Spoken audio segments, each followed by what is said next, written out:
Good afternoon, everyone. So guys, today from your requests, we're going to be talking about aliens. We're going to be talking about why the UK is actually the world's hotspot for alien communication. We're going to be talking about my personal involvement when I was in the military in some secret projects and how that ties in. We're going to be talking about the Pentridge incident. We're going to be talking about what I personally believe is the most credible evidence of alien life. I'm going to briefly touch on how I think aliens travel through the cosmos. And at the end, guys, I've got a very ominous warning that I don't know if it's true. I think it is. There's a lot of people that have done videos about it. But if the warning at the end of this video is true, then that should be the most researched thing on the entire planet, because it's absolutely terrifying. So guys, just before I begin this video, okay, all these incidents I'm talking about are over 5 years ago, so any non-disclosure agreements I've signed with the military, they've gone. Also, everything I'm going to say and mention is open source material. I've checked everything, so there's no secrets I'm giving out here. You know, so if there's any of you guys watching me like, oh, Sean said this, you know, guys, there's nothing I'm saying that isn't open source material. I'm just putting it all together and communicating it to you guys. And for those of you who've been watching this channel a while, guys, nothing is hidden anymore. You can't hide things. Everything's there. You just need to know where to look. Excuse me. So, first of all, guys, we're going to talk about the Pentridge incident, which is a UFO incident that happened in Wales, February 2016, I think. So, what I'm going to do, guys, I'm going to read a little bit, and then I'm going to tell you guys what it actually was, and then the reality of that situation. Where are we? Here we are, guys. Obviously, I'll put these links in the description, but this is from Wales Online. A cold winter's night in South Wales back on February 2016 was anything but ordinary in one Welsh town, say some. A scene worthy of an episode of The X-Files. Multiple witnesses reported seeing a huge UFO and lights, along with military planes, helicopters, a chase, explosions, shaken buildings, damaged trees and wreckage in Pentridge. An Apache helicopter landing with its cockpit on fire, weird snow and mystery men in white overalls were all reported. The activity was explained by the authorities as an armed forces exercise known as Exercise Chameleon. Now guys, Exercise Chameleon is a real thing. It's a special forces exercise that's conducted in the UK every year. It's basically when your special forces change their roles.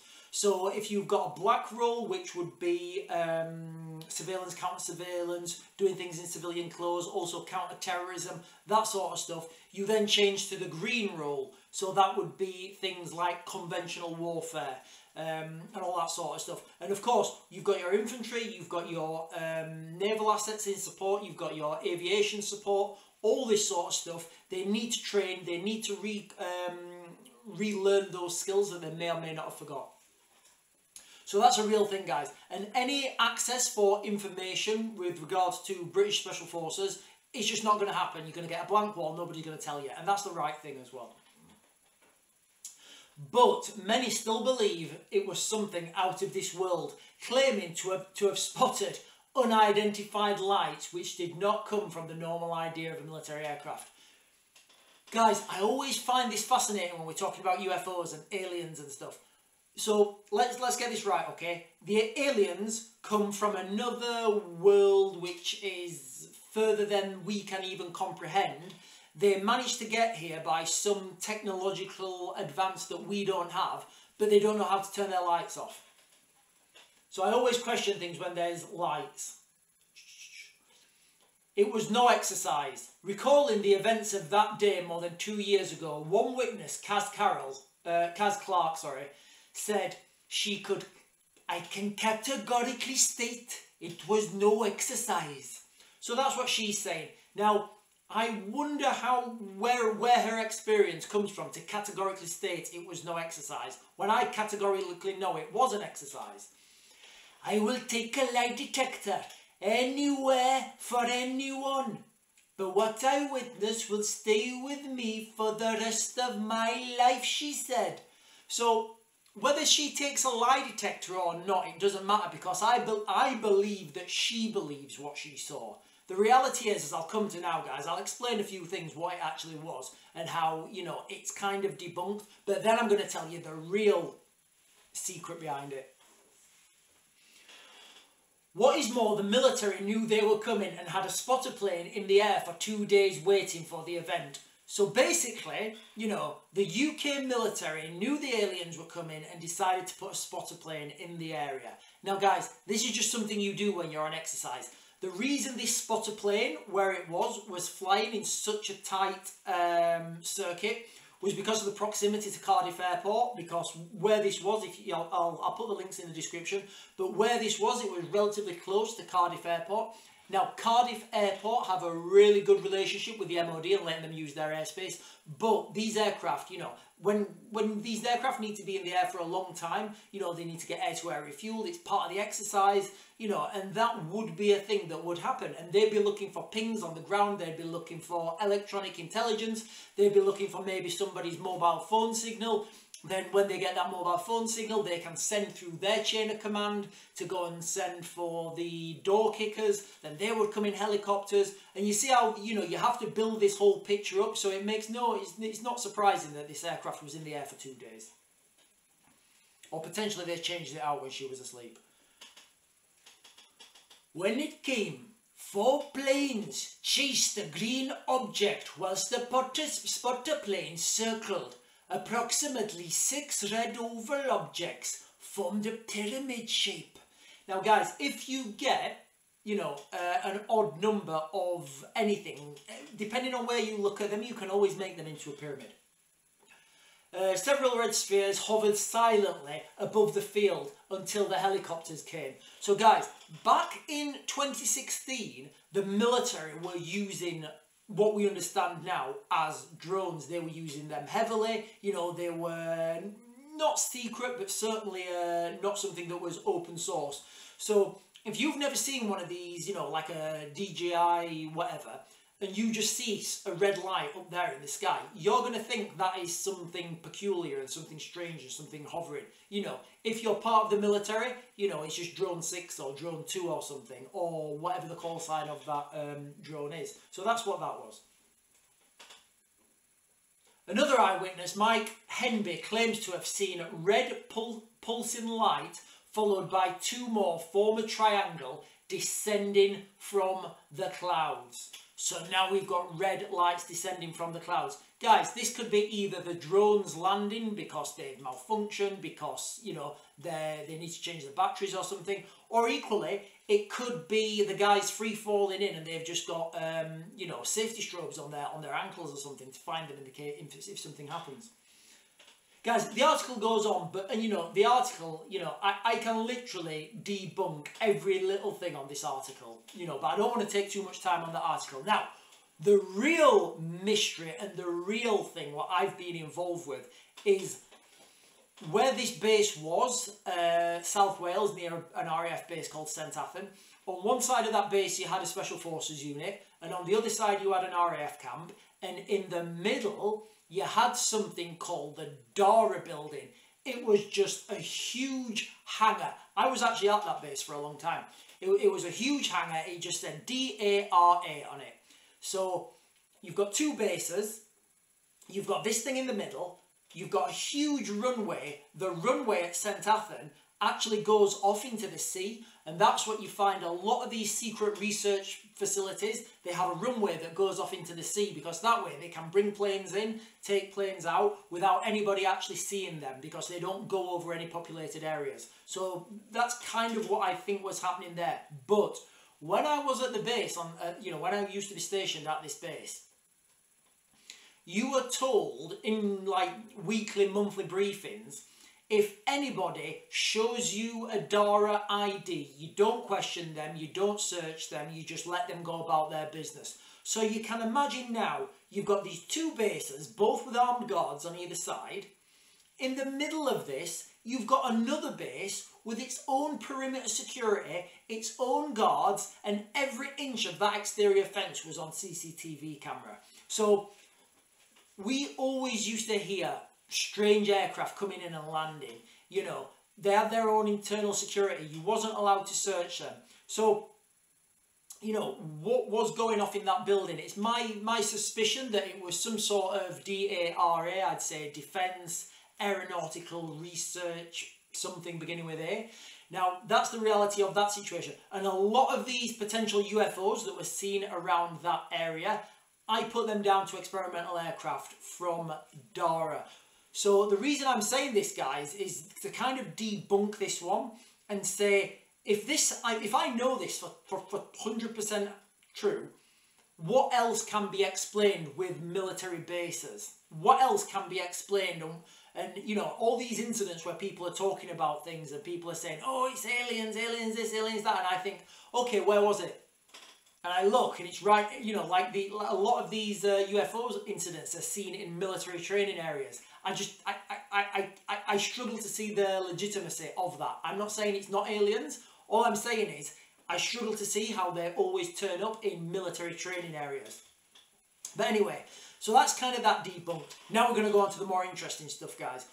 Why I think the UK is actually the, you know, the hot spot for alien communications. And this does not get any media coverage, although it happens every year. If you live in the UK, you know exactly what I'm talking about, guys. I'm talking about crop circles. We have crop circles in this year, in this country. Every year, like clockwork. They just turn up in these fields. And I know what people are saying, you know, they say, oh, it's kids with planks and, you know, pieces of string. Guys, I do not buy that for 1 second.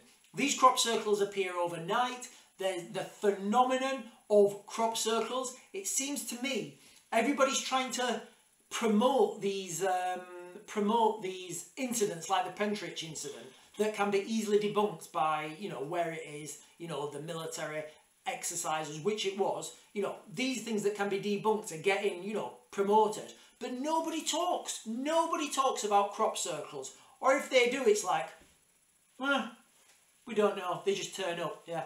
Can you imagine if every morning you went downstairs, picture this now, guys, all right? Every morning in the summer months, you go downstairs and somebody or something or some alien has painted a beautiful picture on your front room, in your living room. Would you just go, oh yeah, and hoover it up or whatever? You wouldn't, would you? You would go to the ends of the earth to find out what that is. And that's why, to me, this is just so suspicious, guys. When I look at these crop circles, I actually see blueprints for machinery and plans of machinery and how things can work and putting things together. That's just what I see, guys. I don't know what other people see. But the reality is there is a total media blackout on crop circles. I think aliens are trying to talk to us, guys. I think they're trying to talk to the Brits because British people are more intelligent, they're better, we're well-mannered, and we are just the best people for the aliens to talk to. That's what I think it is, guys, okay? So crop circles, I think that's why, you know, that to me makes the UK the, you know, the epicenter of alien communication. Now, do aliens exist? I think yes. I think it's a mathematical certainty that they do exist. Have they ever visited Earth? I don't know. I genuinely don't know, guys. I've never been able to see any evidence and say, yes, that is 100%. But I've seen some very striking things. For those of you who are a little bit of a nerd like me, you'll know that a couple of years ago there was something that moved through our solar system called Oumuamua. Let me just read you Wikipedia's Oumuamua description. Oumuamua is the first interstellar object detected passing through our solar system. Formulate blah blah blah. It was discovered by Robert Reck using the Pan-STARRS telescope in Hawaii in October 2017, approximately 40 days after it passed its closest point to the Sun. When it was first observed, it was about 33 million kilometers from Earth. Oumuamua is a small object. Now, let's get these numbers, guys. Was a small object estimated to be between what 100 and 1,000 meters. Let's stick with that 1,000 meters as the upper end of the scale. So that's Oumuamua, guys. Now let me just read quickly what a scientist, this guy Avi Loebs, wrote about it. The object discovered, dubbed Oumuamua, a Hawaiian term that roughly translates to the scout. So straight away that's a little bit ominous to me. The scout for what? What else is coming? Unavoidably, cursory examinations of this celestial passerby showed it had several properties that defied easy natural explanation. Oumuamua's shape, which was like a 1,000-meter long cigar, did not closely resemble any known asteroid or comet. So think about that, guys, okay? You've got a cigar shape now, 1 kilometre long. Just consider that for one moment.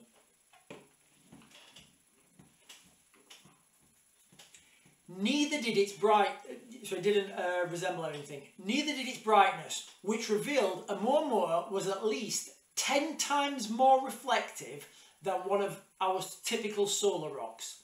So it was 10 times more reflective. Now they talk about here it could gleam of burnished metal, or was it solar panels?